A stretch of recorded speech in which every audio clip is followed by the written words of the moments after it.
You guys ready? Oh, wait a minute. Maybe I should start with Okay, this. take care. Good luck. Thank you. Order in the court here. We're in session. Okay, the Honorable Judge Bard presiding. Ouch, that's not going to be good. This could be a problem. Well, it's a lifetime All right. appointment.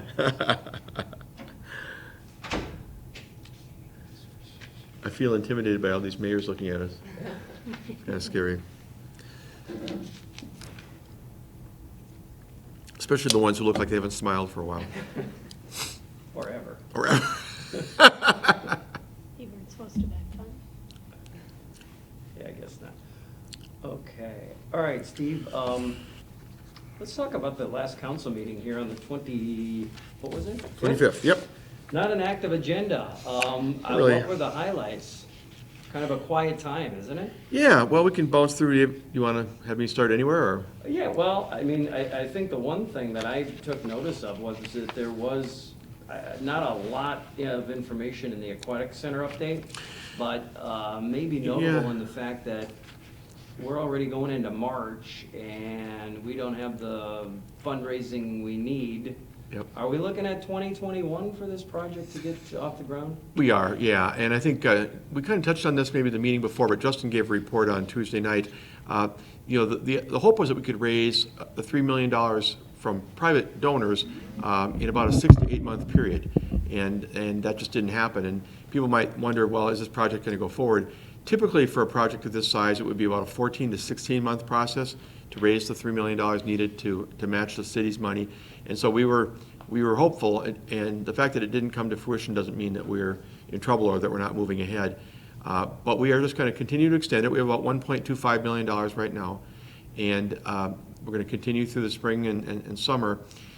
The hope now is that if we can bid the project out in the middle to latter part of the fall, we probably will get better bids than we would have gotten even if we had bid it out now, and it would be for construction then in 2021. I think the goal would be to do similar to what we hope to do this year, and that is to begin construction after the summer season, so perhaps in August of 2021, with completion then sometime as early as possible in 2022. But again, for those people watching and listening to us, we're certainly looking for more people interested in participating, donors, and people who would like to give to this project.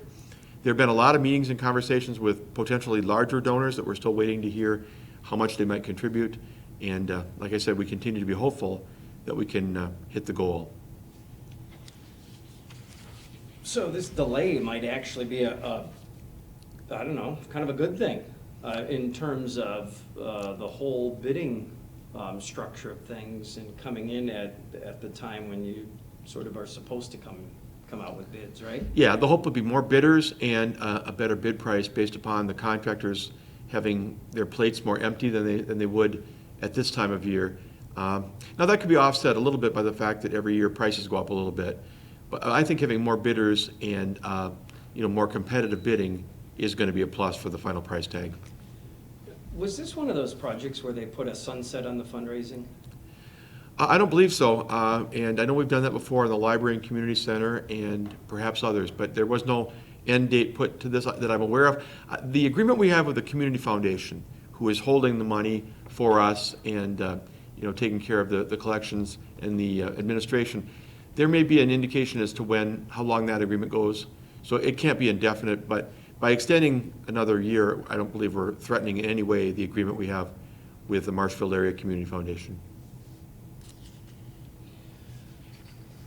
So then the other question, are we looking for obviously a full season, for one more full season for HEFCO? We are. And again, we don't mean to scare people. Sometimes we've talked in the past about the fact that it's the oldest pool in the state of Wisconsin, and someday we're going to go out there in the spring and try to start things up, and we're going to have some serious problems. The pumps aren't going to work and so forth. But we have no reason to believe, sitting here today as we talk, that the 2020 season and 2021 season are not going to be successful at HEFCO Pool. But there is a time. We're coming upon almost 90 years of age, and again, there's no municipal pool in the state of Wisconsin that rivals that. So it is imperative that we keep moving to try and get the new facility in place. And you haven't set any sort of date for, groundbreaking or? or closing HEFCO or anything like that. I think tentatively it's supposed to be early July this year. Well, Are you looking I at think, similar I for think we next always, year? I think we always hope to get most, if not entire, 2020 season done before they started construction this year. And I presume from what I'm hearing, as I said a minute ago, that the same will be true now for 2020, 21, that we'd like to get, June, July, and most of August in before we start construction to try and minimize the disruption to people who like to use the pool when it's 95 degrees and they're looking for something fun to do. But those numbers, those dates have not officially been set at this point. I suspect if we're sitting here having this conversation in the late fall of 2020 and the fundraising has not come to the point we want, we'll be having another kind of conversation. But at this point, I don't think there's any reason to believe that that will happen. The city's 3.5 million, is that, where does that fall in terms of budgeting? Is that still 2020? We'll be kicking that back now to 2021 for the borrowing because, there's, when you borrow money, you're supposed to expend it in a timely manner. You actually have 3 years to expend it without risking what's called arbitrage rules. We're not looking at that, but we're not going to borrow the money for this project in 2020 with all of our street and other projects because, at this point, we know it's not going to go forward. But, the council still seems very committed to this project. I don't see any wavering from that, so it'll just be a matter of the timeline and the year of borrowing. Does that then open up 3.5 million in borrowing for 2020 for anything? No, because that would have always been on top of it. We're trying to borrow in that range of, whatever, 3.5 million per year, sometimes a little bit more for, usually major street work is about 75% of it, but there's some other things that get thrown in there. Whatever year we do this will be in excess of that. Our financial advisor used to be PFM, you may recall, now it's Ellers, but when it was PFM, they always told us you can maybe borrow once every 5 years or so for a larger project, library and community center, HEFCO pool replacement.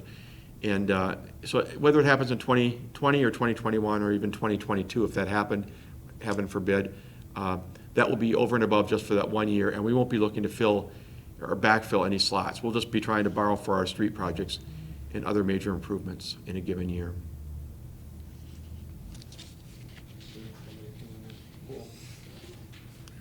Okay, there was a anything else on the aquatic center? I don't think so, not at this Okay. point. A communications committee update, was there anything to that? Yeah, there was, and I can give you a handout, when we're done maybe. I don't know that you need to read it right now, but kind of repackaging what Tom Laux, our communications director, presented on Tuesday night. What he was really trying to do is say, look, the committee's been up and running now for 6 months. What have we done? Have we made progress on the website and the social media? Are we getting closer to having a plan in terms of what we're trying to accomplish with all of our outreach to the public? And there's been a lot of stuff going on with the committee and Tom and David Bennett, who works with Tom, to try and get a handle on that and lay the foundation for going forward. One of the reasons we wanted to have this communications department is because we kind of feel in the past that we've been a little bit haphazard. Yeah, we do press releases and we do other things and we do brochures and we do cable TV programs. But what is it we're trying to accomplish? Who's our core audiences for different types of information, and how are we getting it out? And like I said, cable TV, website, social media, they all play a role, and traditional media as well, obviously. But we're trying to get our hands on what we want to do to reach different groups of people with all the things that we want to convey to them. We want to educate, inform, engage, and that's kind of what this is about. In fact, I kind of will real briefly here just kind of hand you the repackaged format of what he actually read to the council on Tuesday night, and you can glance at it. It's 10 major points that we're trying to work on to move the city forward.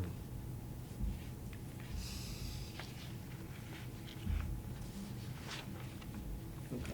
So take a minute, it's fine. Yeah. Well, and, what are the highlights? Well, no, I've given you my copy. I do have a copy, I'm sorry. Just playing with you. One of the top ones was, I'll read through them real quickly. To develop a consistent use of our logo, make sure we're all on the same page with all the different things that go out from the city. The new city website is a big one. The last upgrade we did was, I don't know, probably 6 or 7 years ago, and it needs a facelift and some other improvements. Talking about our new media access platform. What's the communications plan that we talked about, trying to reach the public and how? What are we doing in respect to video production? I think I skirted by a couple, maybe the page is out of line here, but analytics to make sure we're monitoring the effectiveness of YouTube, Facebook. We don't want to be doing stuff just for the sake of doing it. We want to know that we're connecting with people in a meaningful way. And then kind of our overall goals at the end is number 10. What are we trying to do? Why do we exist? What's our purpose in terms of the role that David and Tom and others play in engaging with our public? I think if you remember a couple of years ago when Jason Zaleski came on the council, he did a video. He went out to the zoo and he was asking people, what do you think of the new downtown Wenzel Family Plaza? What do you think of the new 2nd Street corridor where we're trying to make it a one-way street and all this? And people said, what? What? Corridor what? What park's going in downtown? We talk about stuff all the time here at City Hall, and we live in a bubble. We think that everyone knows it because we discuss it at our meetings, but that doesn't mean that people on the street or in their homes know. So we've got to find ways to more effectively hit people and reach them where they are. And I applaud everyone involved, the committee, David, Tom, everyone's been working so hard to get that to the next level. And it's been a good model to this point. I mean, was it a good move for the city? It was. I think that, and nothing against the previous contractor who was doing it and the contractor before him. They're doing cable TV and trying to help us with some of this stuff, but it's bigger than that. I remember when we first found out that River Falls had a communications department, and we thought, well, River Falls isn't any bigger than Marshfield. It's like 15,000 and we're almost 20. And we looked at their model and it made sense. They had someone in charge of making sure that in a unified way, all the internal and external communication was being gathered and disseminated. And we thought, well, why can't that be us? Why are we so hit and miss and so kind of shotgun? And so we think it's been a good move for us. Long ways to go, but we think it's been very positive.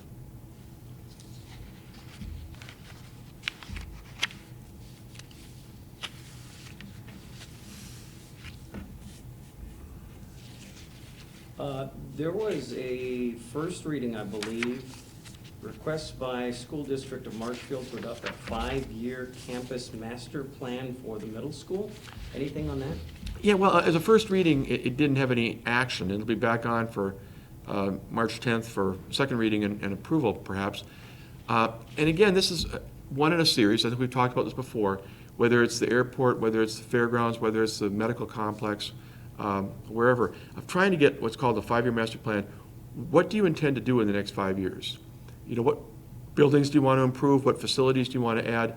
Because what's happened in the past, and I heard a story when I first came here, that when Washington School was built, that there was some confusion between the city and the school district, and they were expecting us to improve a roadway, and we didn't know that they wanted that. And I guess I don't know how much of that is true or not, but we need to be in sync with the people who are looking at growing their campuses. So this, if you look at this document, it tells you the improvements they plan in the next few years, what that will mean, what that will entail in terms of whether it's physical improvements or other things.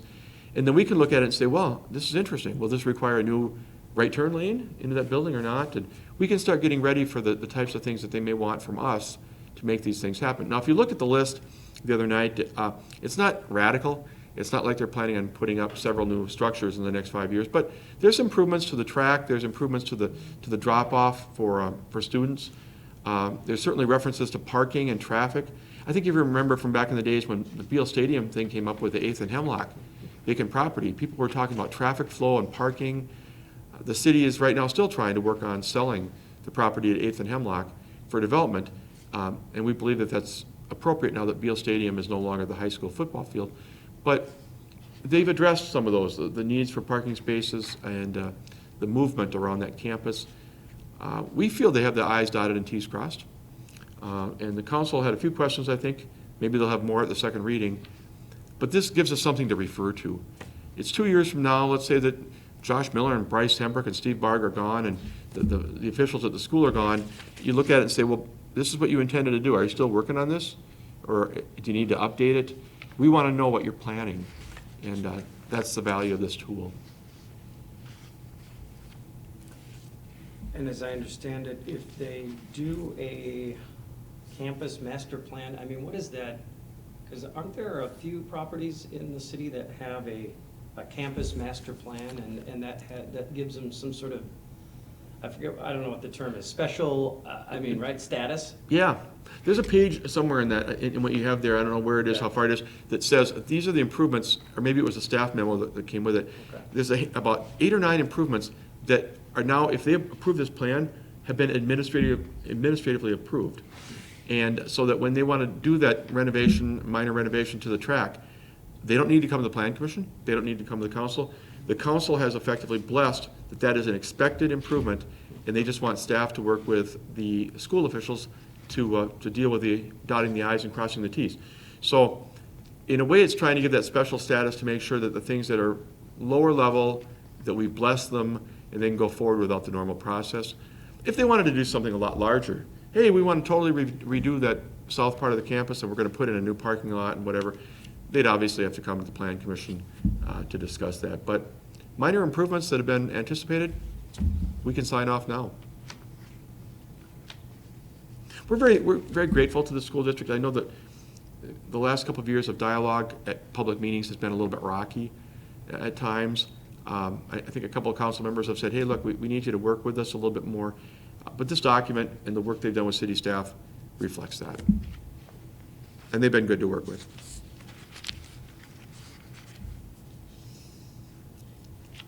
Anything else on that one, Steve? I don't think so. I don't think so, Mike. There was, well, speaking of 5-year plans, request to approve 5-year financial management plan?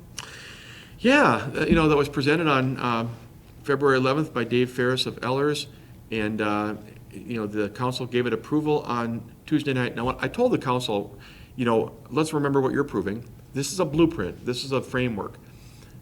No one should ever come back and say, now wait a minute, Mr. Barg, you're proposing a general fund expenditure next year of $22.8 million. It looks like the consultant said we shouldn't go above $22.7 million, so we're not going to even talk about this. But it's intended to be a planning document that we always refer to when we talk about the CIP, which we're in the process right now of updating the capital improvement plan, and the budget, and debt restructuring. We're always going to come back and say, this is what we agreed was our baseline. And if conditions change, they do, and we'll deal with it. And we plan to update it every year.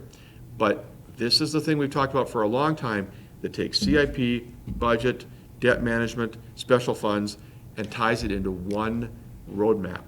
And you're going to see it used very extensively and referred to often at public meetings.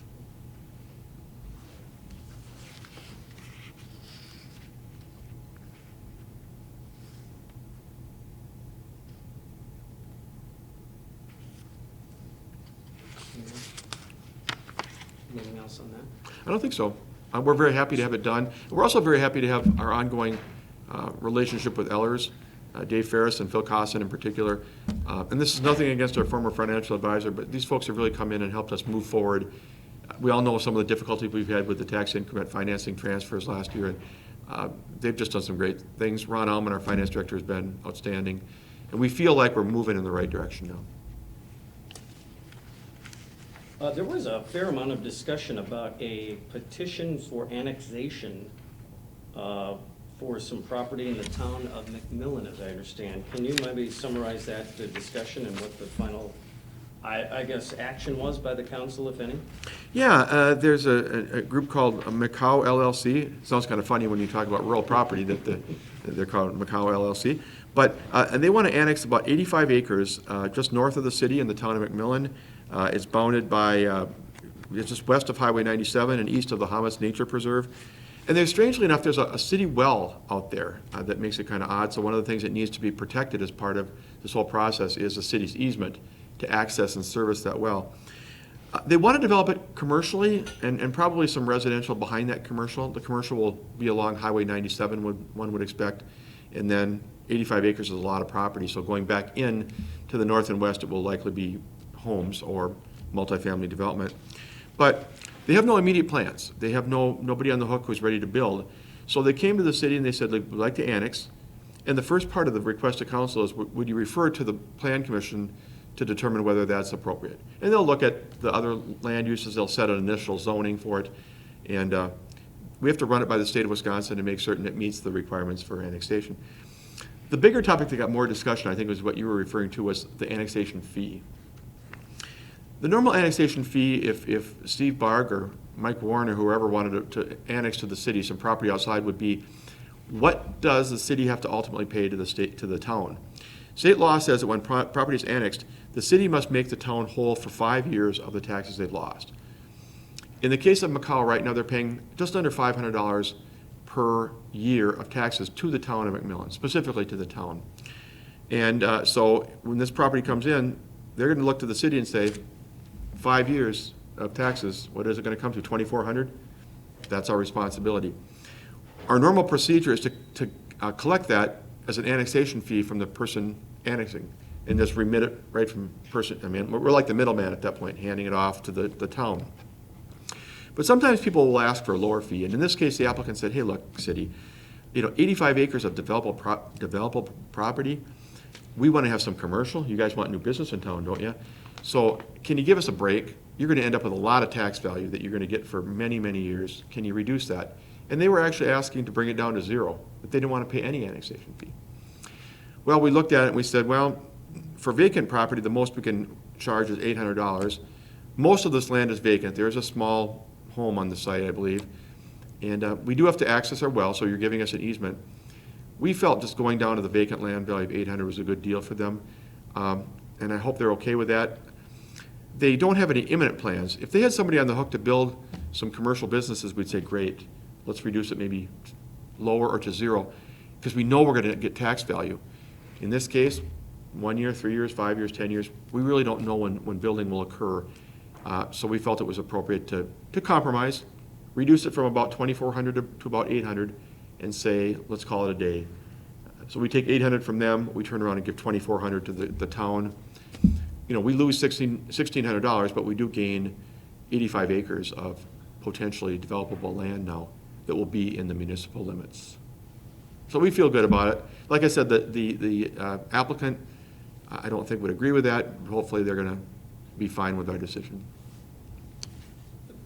They have no immediate, like I said, there are no immediate plans to develop any part of that right now? No, there are none. But usually when people come to us and they want to annex, they're going to try to do it because they'll immediately start paying a higher overall tax rate on that acreage. The city's tax rate is $9.54 per thousand. I don't actually know what the town's is, but I'm guessing it's half or less than half of that. So they're going to be paying overall taxes way more than they are now. You probably would only do that if you're thinking that in some reasonable period of time, you're going to get a developer to build on it. The city wouldn't at any point go back and say, you've developed it, you've got all this development, we're recouping all these new taxes. You wouldn't go back and refund any of this fee? They could ask us to. I suppose we could do it on our own. I think that's unlikely. The fact that they don't have anybody on the hook to develop right now would suggest it's going to be at least a little while before building occurs. And remember that when building occurs, it's another year or two after that before it fully comes on the tax roll. So I think it's unlikely that we'll remit anything back. But we know their intent in developing. They're not asking for sewer and water right now. I mean, it's not like they're trying to service a failing or replace a failing well or a failing septic system. So the only reason for them to do that is that they'd like to see some development, either themselves or to sell it to someone to develop. So we don't doubt that there's going to be something happening in the next 5 years. But I don't think you'll see us proactively looking to refund any of that annexation fee.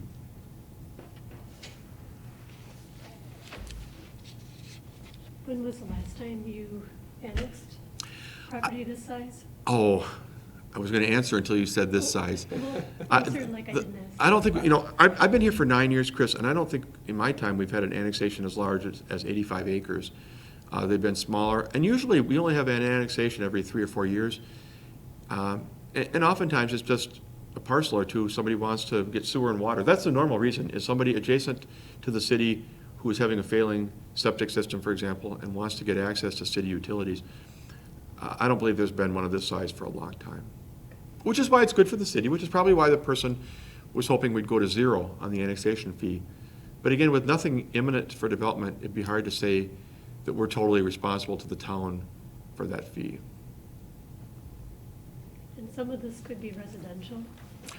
Yeah, the perception is, and this will now go to Plan Commission on the 17th of March for a zoning classification, and I think the applicant will probably be there. The applicant is requesting rural holding, which is basically agriculture. So by making that request, the applicant is basically saying, at this point, we think it's almost farmland, effectively, so we don't want to be taxed any more than we have to be. But what I'm being told by our development services staff is that the likely scenario will be the long-term zoning prospects would be commercial on the 97 strip with some level of residential behind it. Now, how far that commercial goes, you look at what might happen. Would it be strip mall? Would it be big boxes? I don't know. But that there'll be a tier, if you will, of commercial, and then behind it will be some level of residential development. And that is the kind of zoning that will probably ultimately follow someday. And there is a need for residential land in the city? There is, especially single-family lots. 5 years ago, we would have said multifamily. But I think you probably know that in the last 5 years, we've helped facilitate, I think, 400 or 500 multifamily units. The ones behind Walmart, the ones going up over by the high school, the ones on Old 10. So the need for multifamily is believed to have dwindled now as far as imminent, and we're focused more on the fact that we have too few single-family lots. So I don't know if these will be single-family or two-family or whatever, but I guess it depends how separated it feels from the highway. We would be hopeful, I think I can say this, we would be hopeful for it to be a lower level density of homes, because that seems to be where we're the most in need.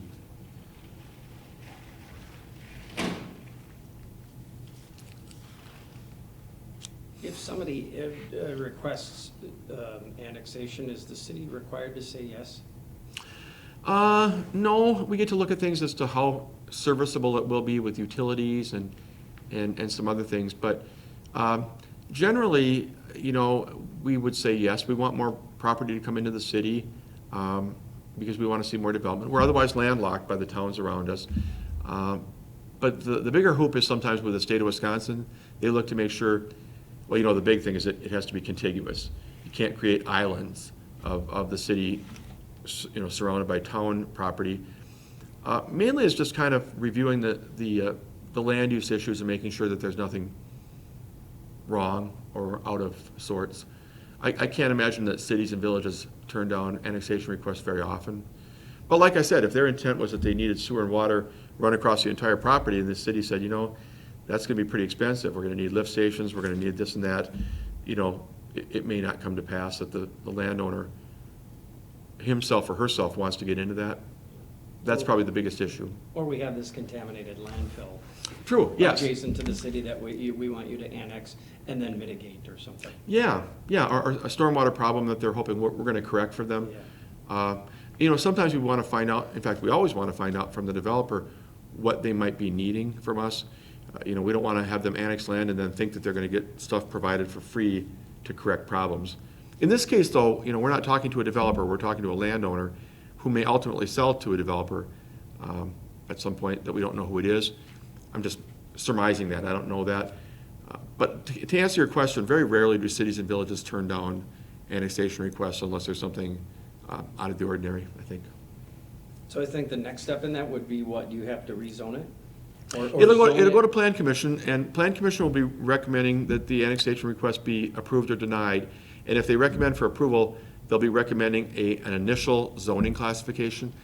I think what they may do is say that, they may honor the request from the applicant that it all be zoned rural holding, which again is sort of farmland-like, and that would be because there's no development plan and because it's also the lowest level of valuation. So again, they'd prefer for taxation purposes to see it valued as farmland until they're going to do something with it. But then they probably will give an indication, I would think the Plan Commission will, of what they think the ultimate zoning should be. And I'm guessing that maybe they'll say, look, when we get to this point, we're thinking commercial for the highway portion and then something else behind it, probably residential. And the applicant at that point might say, yep, that's kind of what I'm thinking, or they might raise questions with that. I don't know. But then it will go to the council on the 24th of March, and they'll be asked to do the first reading of an ordinance, second reading in April, and then soon after that, if all goes well, it would be approved and sent to the state for recording.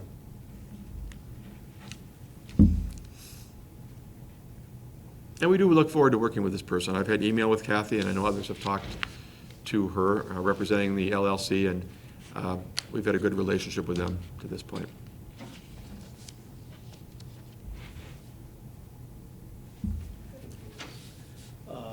Was there anything in closed session? Not that we can really talk about. No action was taken after it. I would like to comment on one more thing, though, Okay. if I could. If we can go back to the budget resolution, because just so everybody understands it, I think there was a little bit of discussion on this. The city used to have an agreement, it was for 12 years, with Don Nicolai Construction. They built Norwood Industrial Park adjacent to the Yellowstone Industrial Park that the city owns and operates. And all of that is in TIF District 7. So there was a long-standing agreement that said that if there was development that occurred in Norwood Industrial Park, since the city would get substantial benefit, especially being in the TIF district, that the city would then pay Nicolai Construction $20,000 an acre for the acres that are developed, because, you know, it's good for the city, there'll be tax base, and that was part of the way of trying to incentivize development in Norwood if it didn't happen in Yellowstone. That agreement ended at the end of 19, last December 31st. And so there's a development that came forward, Quality Tank Solutions, great company. They wanted to build another 60,000 square foot addition, or I should say new building out there in the park. And so Don Nicolai Construction came forward, and they were hoping that they would be able to get repayment from the city for the land, roughly 3.5 acres that was needed for this building. And so but it came in too late. The building got started in 2019, but it wasn't going to get to the finish line. They put in the foundation and stuff. And so technically the city did not have to provide any funding. We could say, well, the building wasn't completed by the end of 2019. Sorry, the agreement, you can't get any money from us for the agreement. But, you know, we talked to the council, talked to the Economic Development Board, and we felt since the building got started, that we could at least give some assistance toward the project. It's good for the city, good growth, good development. And so the Economic Development Board recommended a $15,000 contribution, a lot less than we would normally have paid toward this, but just to show our good faith effort to say, we're glad that you're building, we want to support the growth in Norwood Industrial Park on this project. And the council agreed to a budget resolution to have the monies transferred to make that payment. So I guess my reason for bringing this up is just to let people know that that the city is trying in good faith to help development occur. In this case, I know the developer was, or the folks at Norwood were disappointed that we didn't pay the full amount for what's going to happen out there. But I think since the agreement lapsed, I think we did our best to show that that we wanted to support this. And Quality Tank Solutions, again, we want them to continue to grow and prosper in the city of Marshfield. They're just going great guns out there. And that money comes from where again? That comes from an old revolving loan fund that we discontinued a few years ago. You know, the city used to provide loans to businesses, and then we get paid back with interest, and we could reloan the money. But when it became evident that the regional loan fund was a better deal than our fund that's run through CWED, we just stepped aside and closed ours. But that left us with a pot of money, if you will, and we use it sometimes for economic development related projects. And the board felt that this was probably a good way to support business. So that's all I really have, unless you have other questions. I don't have anything else, you guys? Okay. Thanks a lot. Appreciate it. We're adjourned.